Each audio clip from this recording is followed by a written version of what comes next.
Welcome to Red Seal Garage. On this episode, we're going to be installing some rough country parts into a 93 Jeep Grand Cherokee.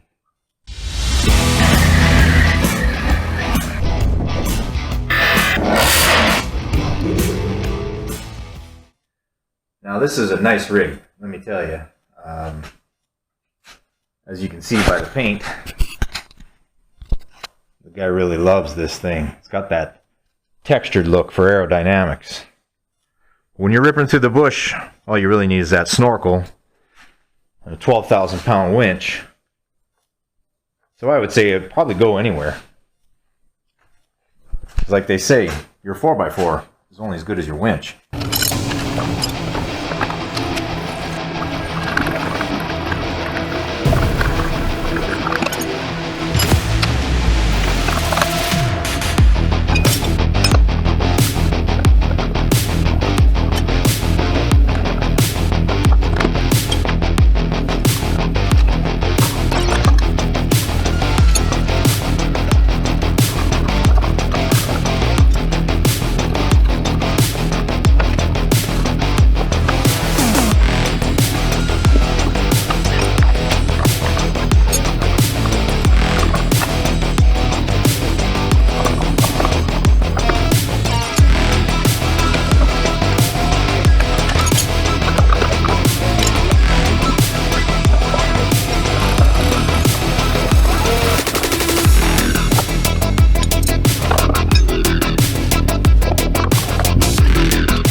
Well, that's no good. Oh well. Wonder how long he's had these pieces in here. Well, I'll have to make a phone call about that one. This isn't my rig. This is a customer rig. And these bushings are not installed all the way. You can see that the shoulder, there's a gap here. This needs to be pressed in another 1/4 of an inch. And the bolts they're using on here should not have that much slop in there. This should be a 1/2 inch bolt, and they're using 3/8 bolts. That's no good.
Well, we're going to have to push that bushing in the rest of the way, get all these angles to sit right.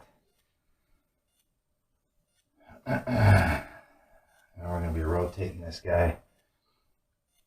Instructions say to do one side at a time, The only way this control arm, upper one, is going to line up with the bushing again is if that on the other side gets unbolted so it can rotate freely. So instructions are good, but in a lot of cases they're guidelines. You got to do a little bit of independent thinking. And I'm going to have to talk to him about this bushing. So I have to contact my customer. He'll probably want me to put it together because this is probably something that he's going to have to order, and it's probably going to be a couple of weeks, or who knows how long it'll take to get, because these are not factory control arms. I don't know what brand of control arms these are. There's no labels on them anymore. They're possibly rough country like these brackets, but it is what it is. So for now, we're going to stop there, and when we get this situation sorted out, we'll get back at it. All right, we're back. So little update and moving forward on this Jeep. I talked to the owner.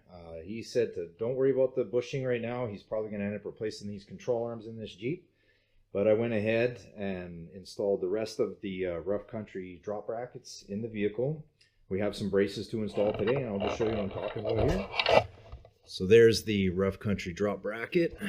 This is the bushing that's badly worn out, this upper control arm. The owner doesn't know where these came from. They were original when they were on it when he bought the Jeep. And we upgraded his bolts. We centered that bushing, so now it's fully seated in the differential. And because it's just an off-road rig, it's not a huge deal. He's gonna take his time, and I got the right side all put together. So now we're just gonna install the braces. And once that's done, we'll be moving on to the shackle relocation kits that go into the back. And just a quick glance of the truck, in case you missed it, 93 Cherokee. It's got some of the smoothest paint I've ever seen. I mean, you could probably grate some cheese on that if you're out on the trail and you want to add some cheese to your hamburger. I mean, that's one good use for that texture. Kind of a popular thing up north here. Guys just throw on some rock guard because, hey, we're kind of in the Rust Belt up here. And a quick little teaser for you. This will be coming in an upcoming video. That's my rig. So yeah, stay tuned.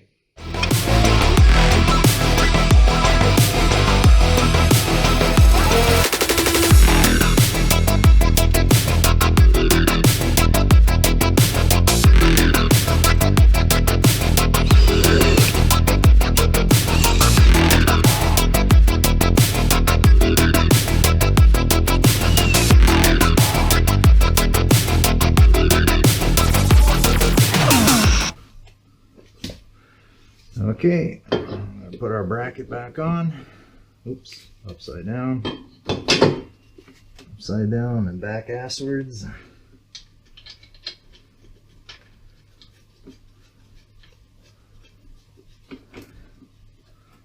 Boy, who's having fun?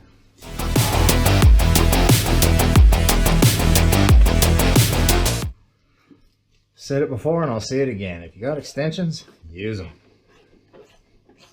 They just make life a whole lot easier. We'll get two of these started.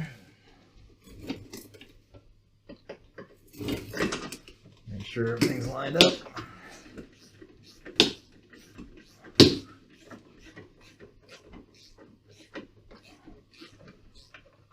Oh, that one's not lighting.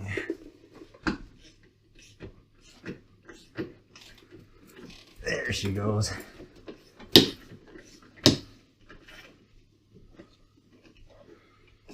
Yeah, it's not a lot of material for these bolts to bite into, so I wouldn't get crazy on the torque values here, boys. Stop at 1, Ugga-Dugga.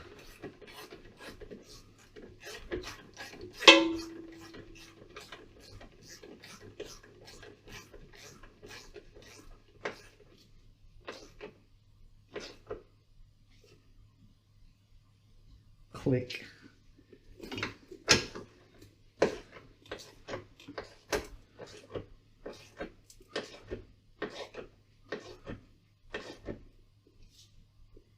Click. Now what I'm going to do, just to make sure everything's nice and square and got no tension, I'm going to loosen these two nuts up, and then we'll we'll tighten them back up. That just make sure that this bracket's pulled up into position, because these holes on these two are slotted. Slotted holes. Get your mind out of the gutter.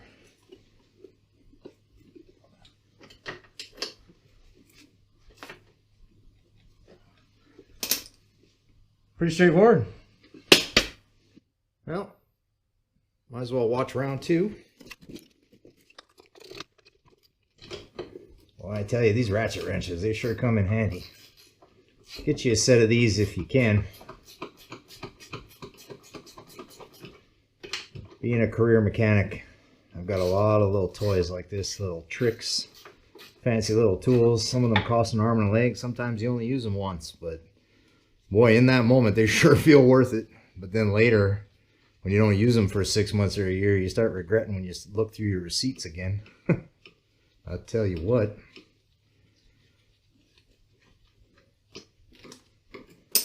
Yeah, that's Blue Point and Snap-on for you.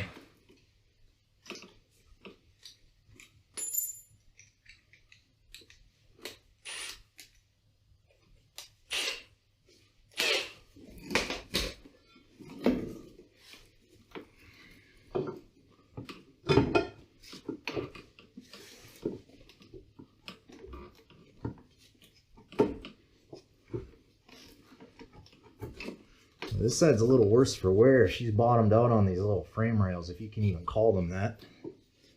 They're more like just sheet metal boxes. Guys love these Cherokees though. I don't know, I'm a kind of a perimeter frame guy. Not too fond of the unibody stuff. It's definitely stiffer. They don't flex as much. But they sure don't take a beating, and you can't really bolt stuff to this sheet metal and hope it's going to stay for the rest of your life. And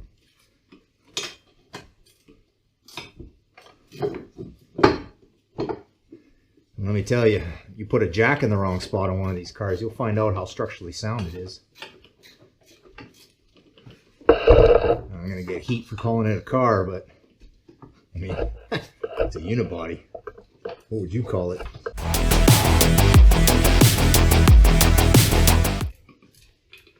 I have to say, this thing's been sitting here in my garage for a few days now, waiting on responses and parts and the rest of it. I'm surprised there isn't a lot more oil on my pavement here. That's it, just one little drop. Am I happy with that?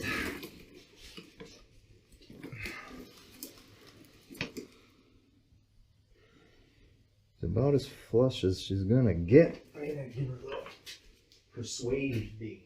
A little persuading.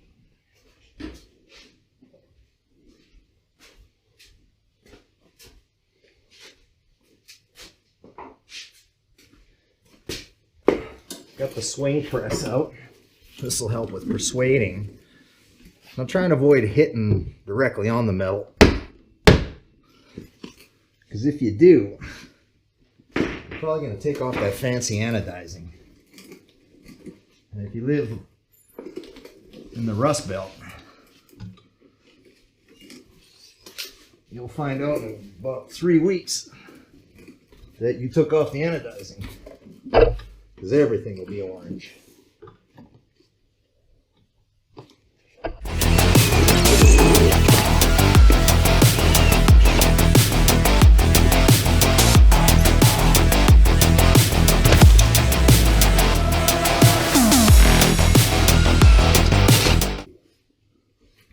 Oh, forgot my bolts.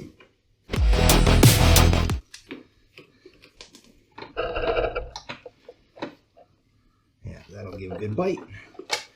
It's just double checking there because I went one step smaller. It calls for 11/32, but I went just a step smaller on my drill.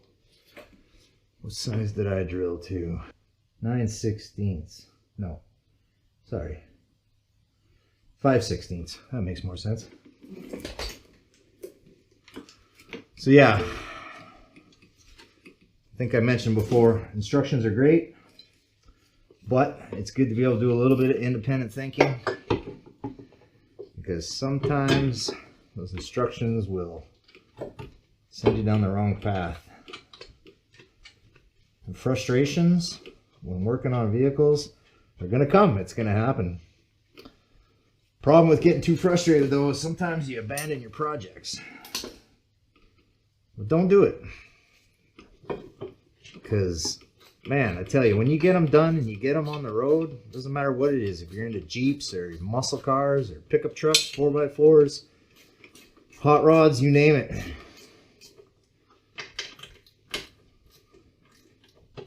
It's like a good guy I like to watch says, don't get them right, just get them running. Now, unfortunately, being a Red Seal mechanic, I can't follow that mantra. Maybe I can on my own vehicles, you know, but I don't have the luxury of not getting it right when I'm working on a vehicle that doesn't belong to me. And this happens to be one of those scenarios, so we got to get it as right as we can, because there's nothing worse than comebacks. I don't get paid for comebacks. That did give a little bit better bite using the smaller diameter hole. So if you're putting in one of these rough countries and it tells you to drill those holes to 11/16, sorry, 11/32, drill them to 5/16. It's only a 32nd of an inch difference, but it does make a difference. It's funny, you can actually see this box flex when I tighten up these bolts. I don't know if you can see that on camera, but it's actually slightly pulling the dent back out of this thing, so. Click.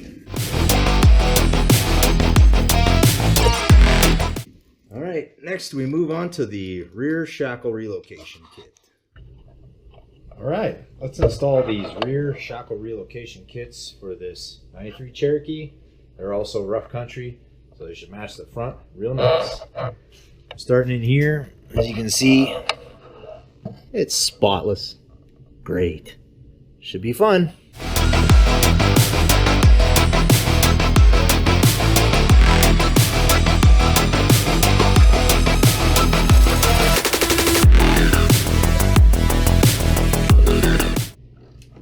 Just a little word to the wise. The brake hose that connects the T-block on the rear axle up to the frame might be taut with the suspension already dropped, and in this case, we're going to be dropping the axle a little bit further once these bolts are out. Keep an eye on that brake hose so you don't tear it. This one here has already been pulled out of the frame. You can see way off in the distance here, this guy right here.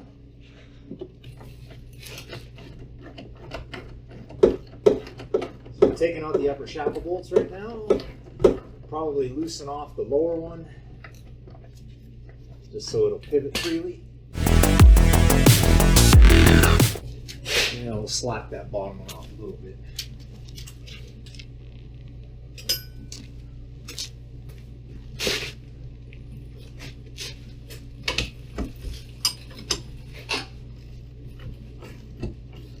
This will just allow it to pivot freely so it's not binding against the rubber bushing. It is just raining dirt in here.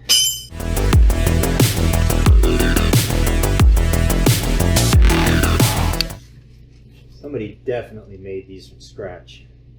You know what these are? That is the factory shackle. And somebody cut the ears off and extended them. Actually, no, they didn't cut the ears off. It's just so packed in mud. They rosette welded through the old holes that the bolt went through right about here and extended them out.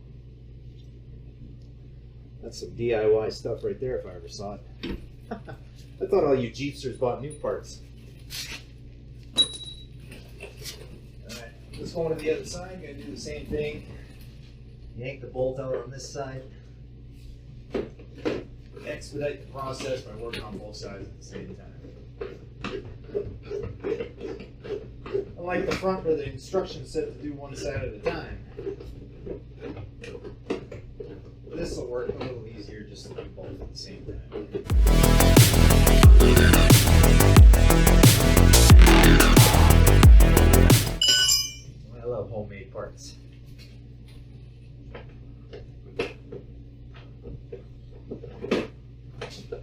guy at least passed high school welding.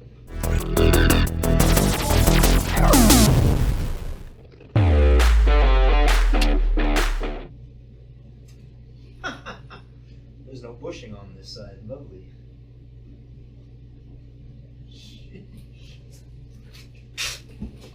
I'll bring you guys in here to show you. Left side, bushing. Right side, no bushing. I bet you that's noisy. And it's going to cause this one side to droop about a ½ inch or so. Oh well, it's going to be the same scenario. I'll talk to the owner. He'll say, well, just put it together. I'll fix that later. So that's what we're going to do. We'll just keep going. Look at that shiny stuff I'm going to put on this dirty truck.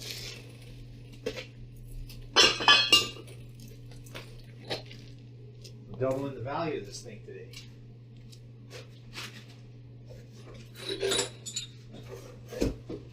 Because she's a rough country. I don't know. Alright. Here's those instructions. Maybe consult the manual. Let's see here.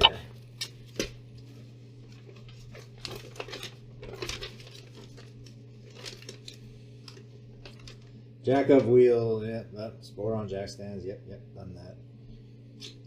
Remove fuel filler guard and set aside. That would be on this side. Well, I'm assuming that's going to be in the way of one of the bolt holes, isn't it? Okay. Where they're going to mount this thing. Yeah, there's some holes here. I don't know if those little bolts are going to come out though. We've been lucky so far. Let's have a gander and see. Oh, we're using the fabled 10mm socket here, so you guys help keep an eye on this thing, eh? When they go, they disappear. Trust me, I bought about 1,000 of them in my lifetime. Nah, can't be that many.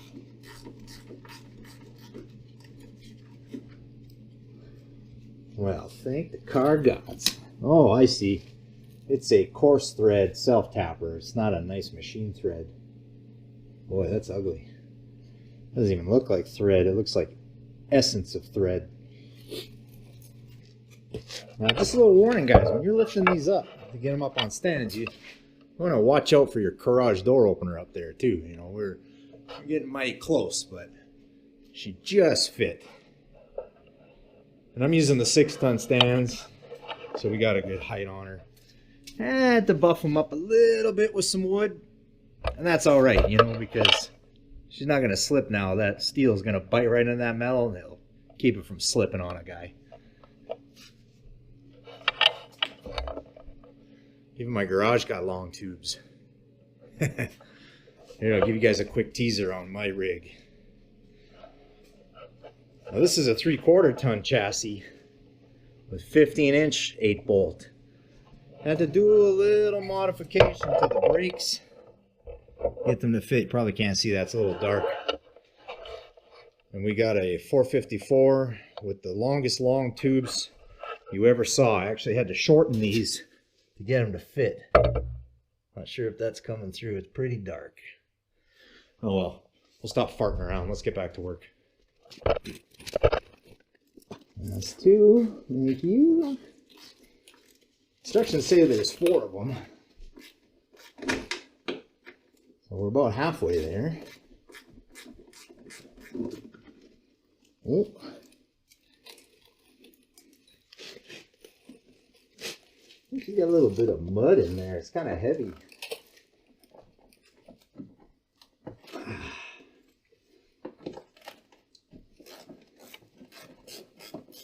Jeez.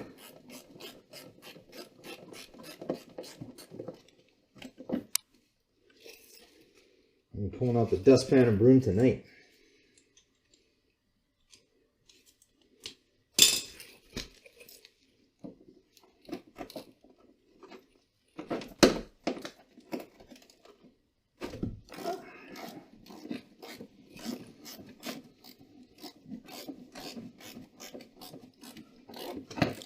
Now, you know, if you're like me and you don't have a lot of money to throw around on new parts, there is kind of a cheating way.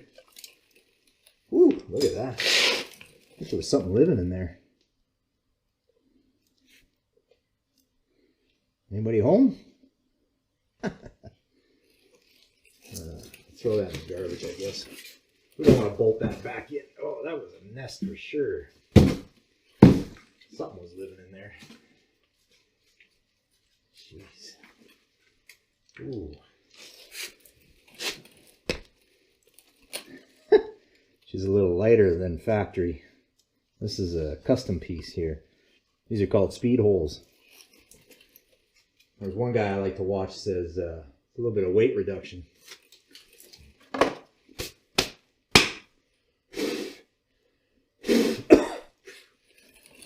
Sheesh. All right. Looks like we got our opening. Now these are supposed to slip in. How? Oh, I see. Look at that. Now, let's double check, see, do we use the factory bolt? No, I think the factory bolt. No, yeah, it would be. Because this is metric. And the hardware that this all comes with is, oh no, that's metric too. Look at that. I thought for sure she'd be standard. Now let's double check the destruction manual. Remove lower shackle bolt. Well, we slacked it off. We don't have to take it all the way out. What for? See, that's this one. Lower axle, remove the shackle. Install the new hanger bracket with the OE upper shackle bolt. Do not tighten at this time. So we're going to install the new hanger bracket with the OE upper shackle bolt. So that is the bolt we took out of there. This bracket's going to go up in there, and these don't seem to be, I think they're ambidextrous here. We got, yes sir, Bob. If you look on these, they got a little part number on them. They're both the same part numbers, so they're left or right. So it says throw this in place. Put your factory bolt back in, but do not tighten at this time. How do they know what time it is? I'm old school. Sometimes it's hard to find the hole if there isn't a little bit of hair around it. Can we get a bite in there? Nope, not yet. Oh, I think we got her, Harry Potter.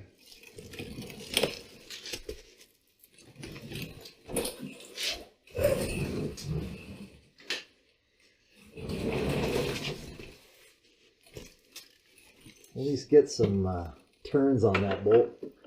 Get a part of the way in. I'll start hanging stuff off this. I don't want that falling out on my head, on my knee. They say this is only going to lift the back end of the truck potentially up to 1 inch.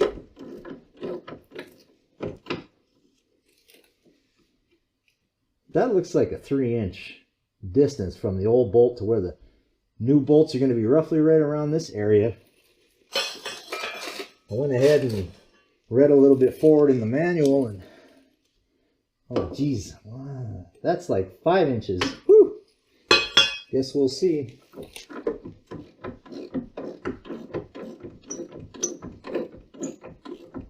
He might need to put a spacer in his front springs, or this thing's going to have a bit of a rake.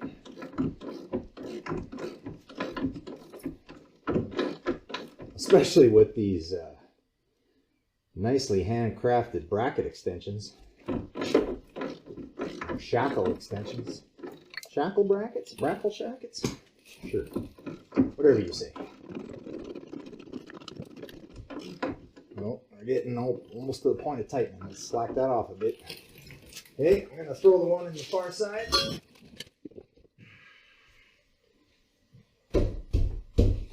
why is this side so tight? What's going on here?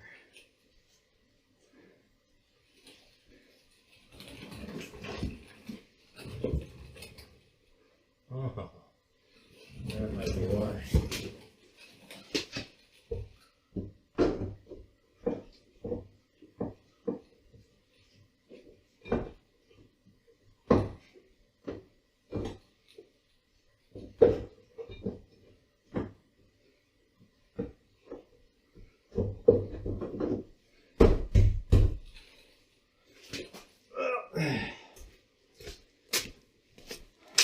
Time to get persuasive.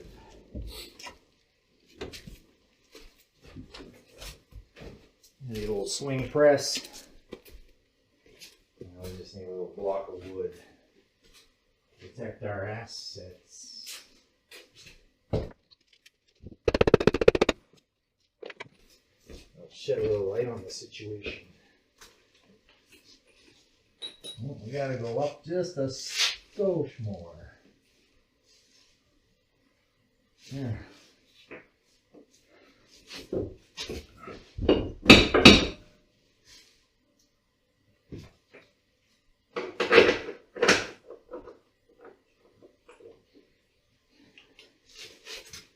Alright.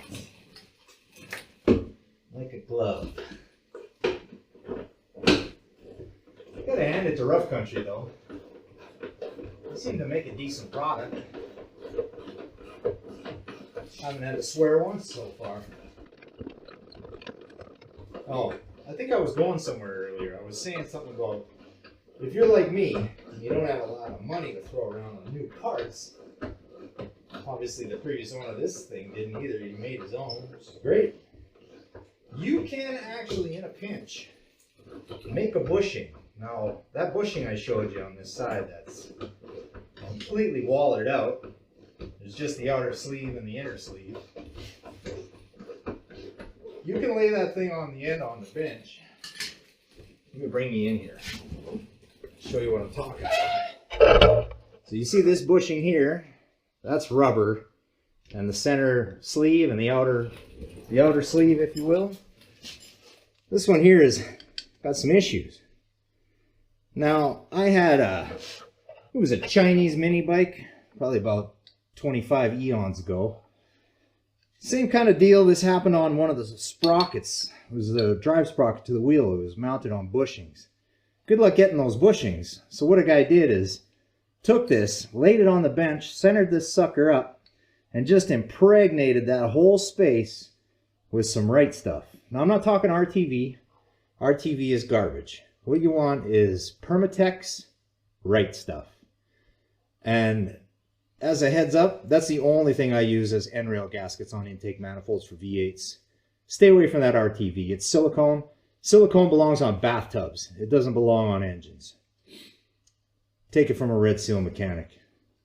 So yeah, a guy could center that up and just pack that with right stuff. Now, frankly, that's not the cheapest option because a tube of right stuff is about $40. Now, you're probably not going to use a whole tube, but you're going to make a good dent in a $40 tube. So I'm thinking, you know, you're going to be spending at least $12, maybe $15 worth of right stuff to fill that sucker up. Maybe 20. Who knows what a bushing costs? Maybe a bushing for this is $10 or $15. But what I'm seeing here is this is not a bushing that has a replaceable type of collar where they have their own metal sleeve that you press in here.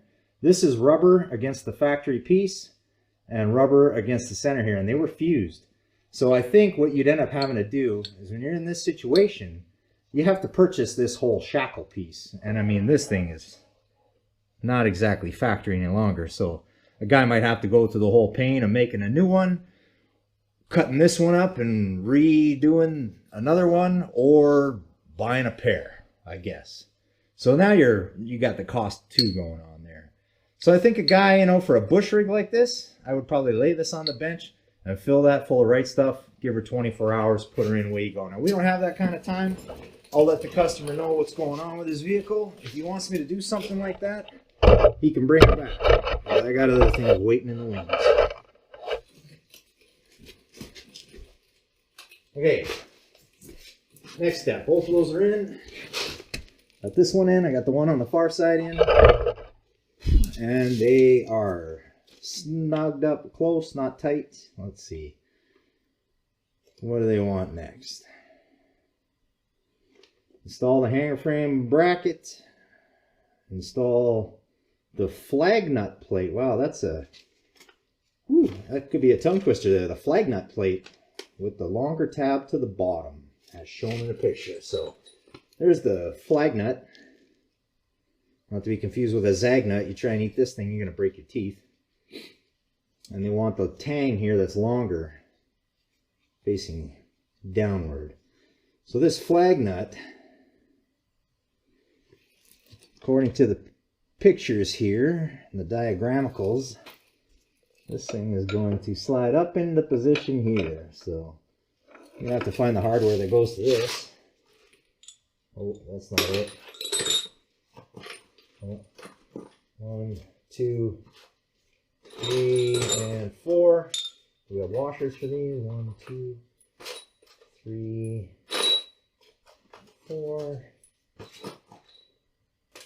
Yeah, because those don't fit on these bolts. Yes. All right.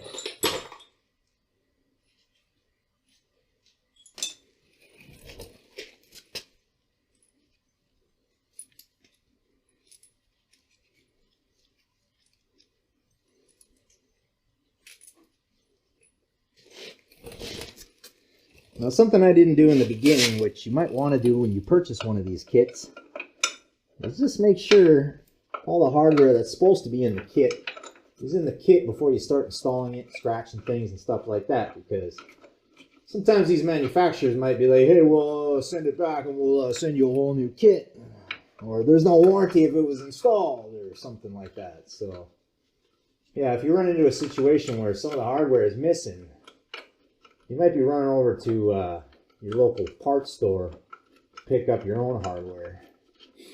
And you know what, in a lot of cases, it's just cheaper and easier to do that than fart around waiting for the company to ship you bolts that were missing. Now, if it's something like this flag nut, you know, you're going to have to fabricate that. So, yeah, it's a good idea to check and make sure all your parts are there. So now they're probably going to want these two tightened up first to pull it into position, and then that one tightened. So it makes sense why they wanted that left alone. So let's do just that.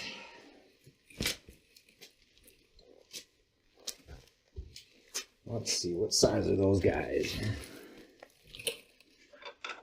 Oh, look at that. First try. Those are 5/8. I'm going to pull those in nice and tight.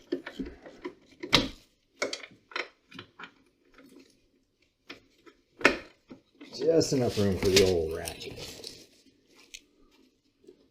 Can't get my hand on it. Let's see. These wobble head ratchets are nice, but sometimes you got to get a finger on the back to keep them from slipping off so you don't smash your knuckles on the edge of the gas tank here.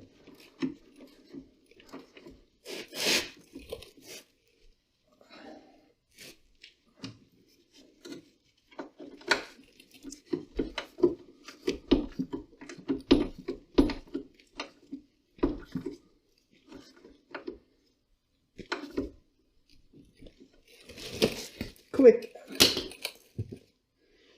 All right, now we got these plates here. They got 2 holes in them. That's going to bolt to the bottom of this bracket. Let's see which way they want this sucker. They want this facing backwards? Nope, that's going to hit the bumper. So I hope it's forward, because that's the only way it's going to fit. Yes, forward. That's good. So this plate is biased forward. And we've got 2 bolts, 2 washers for that. These are a little heavier duty.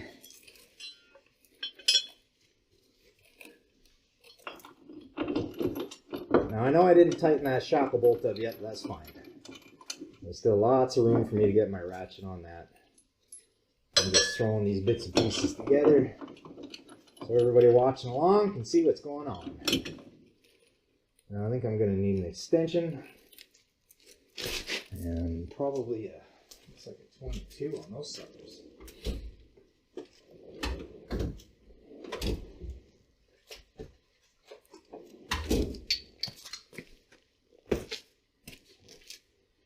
My 1/2-inch ratchet.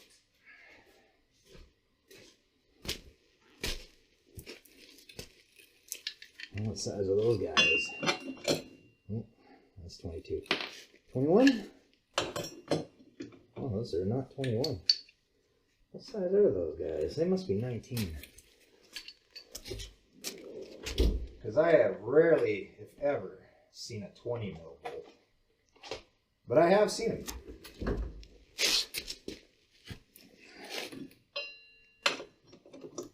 Actually, they're R19, but they're standard, so 19 is an equivalent. Off the top of my head, don't ask me what the equivalent is. I think it's 3/4. I think 3/4. So, but that's fine. 19 and 3/4 are so close, you're not going to round off those corners.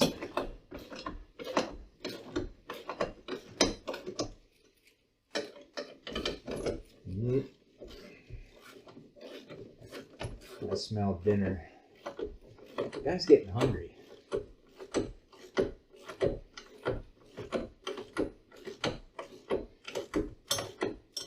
wonder what the wife's got cooking. Smells good, whatever it is.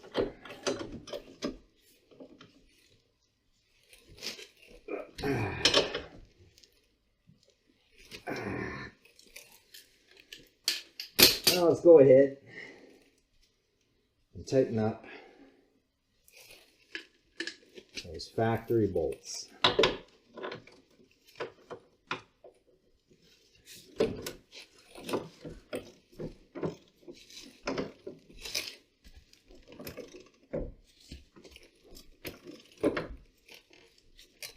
Click.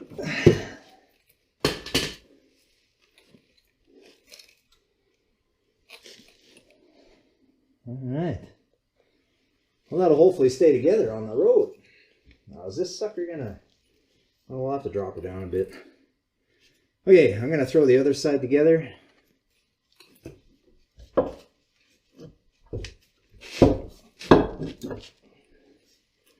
We're gonna put them all the way in the very forward hole. I think that's going to prevent any excessive lifting of the truck, because that's about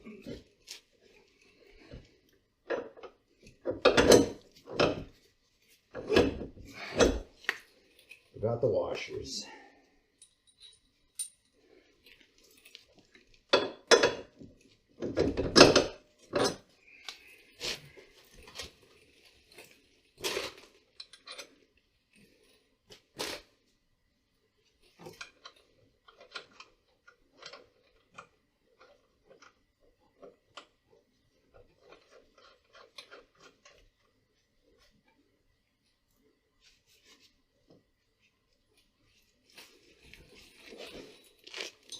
Well, I think a guy needs to throw some washers on the inside here. There's a bit of a gap.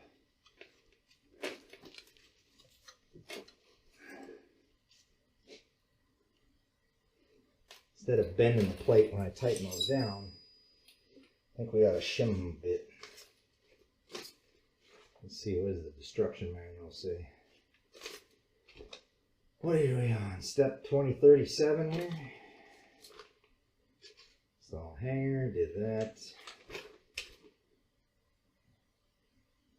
Install spring into shackle using, oh, I see.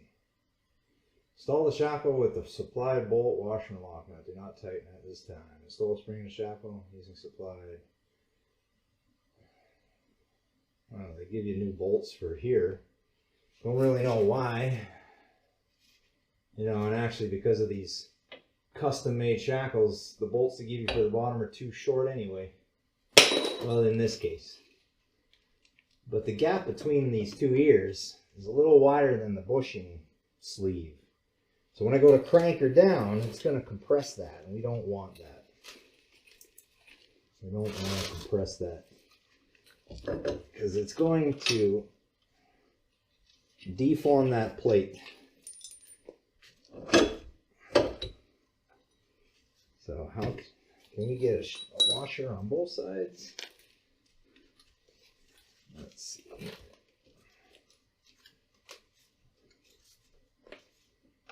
No, just one. And we'll put her on the inside because she seems to be biasing to the outside. All right, I'm back. In case you're wondering, it was chicken fajitas. That's what I was smelling. Delicious. Took a little break there for some supper. Had to fill up the stomach. Jumped ahead a little bit there when I paused everything. So we've got this side all together. with the relocation kit.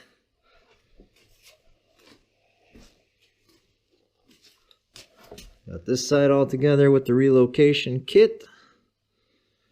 So now I'm gonna just do some final tightening before I tighten these bolts up. I gotta bring her up to ride height.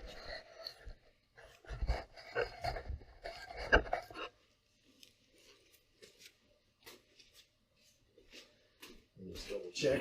That needs to be tightened. Those are all tight.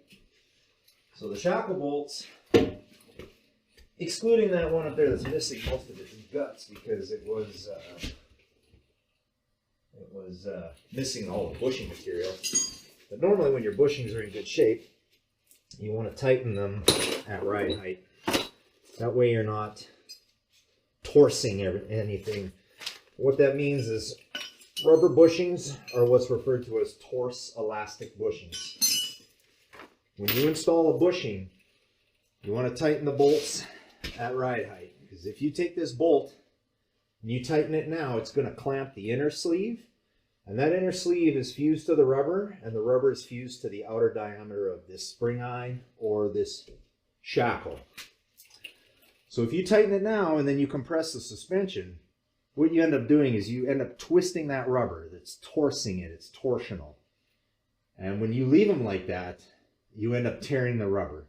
They're designed so that when you set the vehicle down on its weight, then you tighten up the bolts and they're at ride height. There's no tension on them. So as the suspension travels up and down, they'll torse one way or the other. But when the vehicle is just sitting stationary or cruising without a lot of movement, they're in a neutral position. Guys who tighten bushings before they set them up at ride height are going to find out that their bushings aren't going to last very long. Torse elastic. Isn't that fantastic? Now, before I do this, I'm going to throw that little shield back in, what's left of that shield. No mysteries.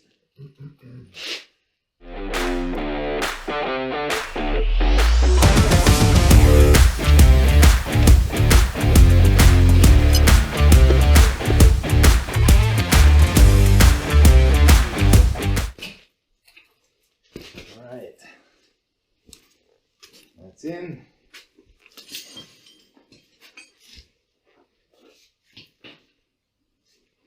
Now we're going to compress the suspension until she starts coming off the jack stands. And that should mimic the ride height.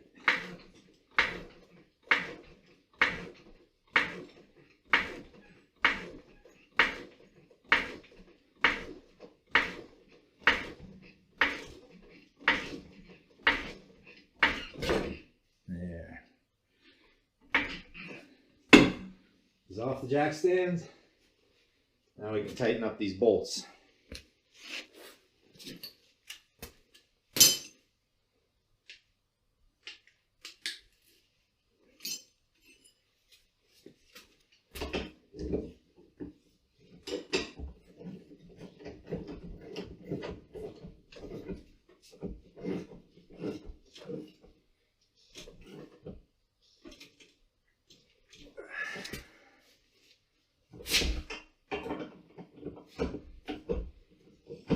Like I said earlier, this upper one isn't exactly critical because the bushing is toast.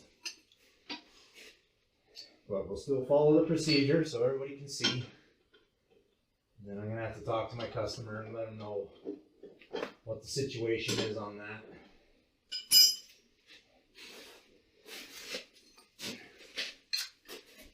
See what he wants to do.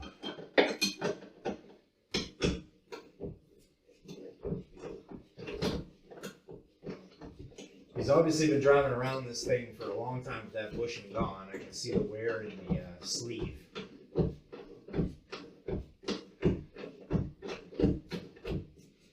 It's not a big deal. It's just going to be noisy. It's not a safety concern or anything like that.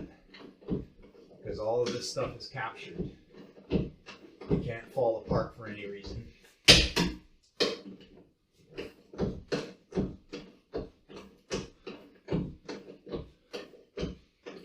talk to him, let him know what's going on, and see what he wants to do. But for now, I can almost guarantee he's going to want to take it, go play with it for a little bit until the parts come in, because he's got a bushing to deal with in the front end, so we might as well do all the bushings at the same time. Now, whoever put this together, put the bolts facing both the same direction. That bothers me, but I'll fix it when we deal with the bushings later. I didn't take it apart, and I don't feel like taking it apart right now.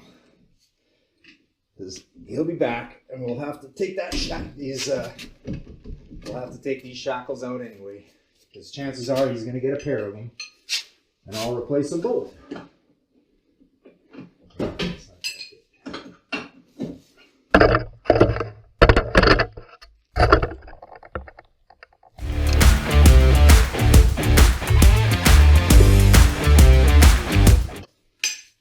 Gonna fit on there. Yes. Much easier to tighten the nut, because when I'm spinning the bolt, I'm fighting against all the pressure on the bolt because the weight of the vehicle is sitting on it right now. Okay. And looking at this thing at full droop, there was still enough room for that brake hose. Wasn't under any kind of tension, so when he starts twisting this thing off-road, it's not going to tear it out. So yeah, I guess it just relocates those shackles, puts them on a nice angle so they can operate properly. Because this thing before, when it was sitting on its wheels, those shackles were vertical. So this way he's going to probably have a bit more articulation. I think is probably the main goal of that setup.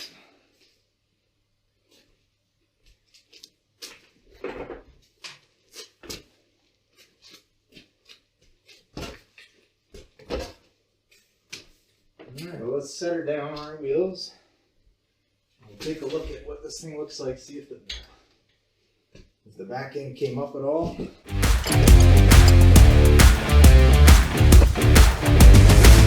Sweep up all this trail dust. I think I got half the trail sitting in my garage now.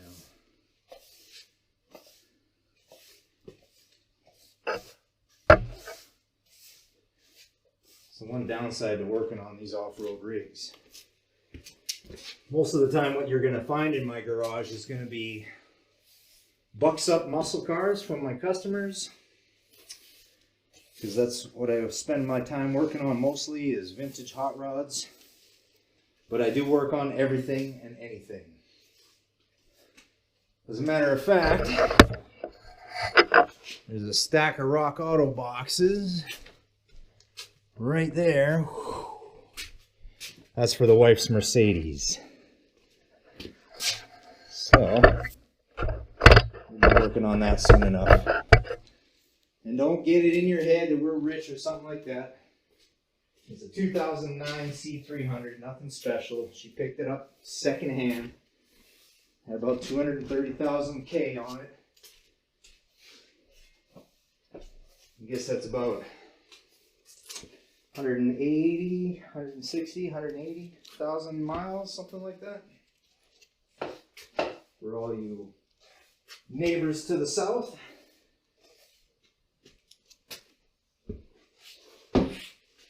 Actually, funny thing is I grew up in old muscle cars.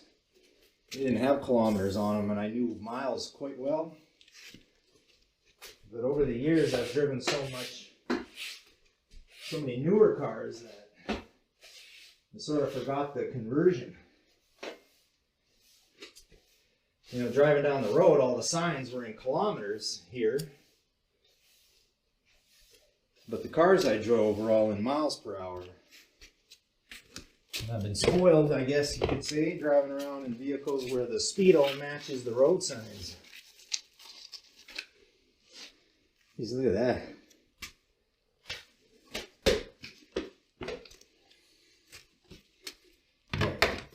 5 pounds of trail right there. Alright, let's get these jack stands out of here.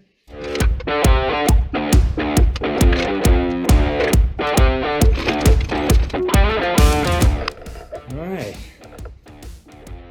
Well, there you have it. It looks like it picked up the back end maybe about an inch. At the front end, that's the kicker there. Let's put those wheels back into the center of the wheel well. When you do a lift kit with the stock arms or the stock lengths and the stock mounting positions, as your axle droops, it actually swings a little to the rear. So, yeah, that looks good.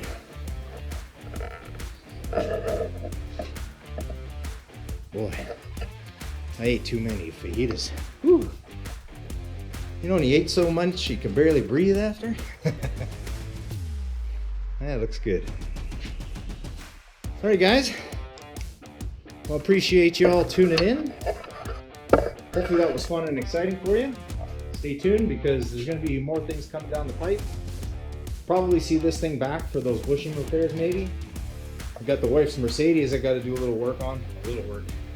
It was about $1,000 in parts from Rock Auto, so you can figure how many pieces that is because Rock Auto is pretty cheap. And then of course, this beautiful rig right here. I see her coming soon.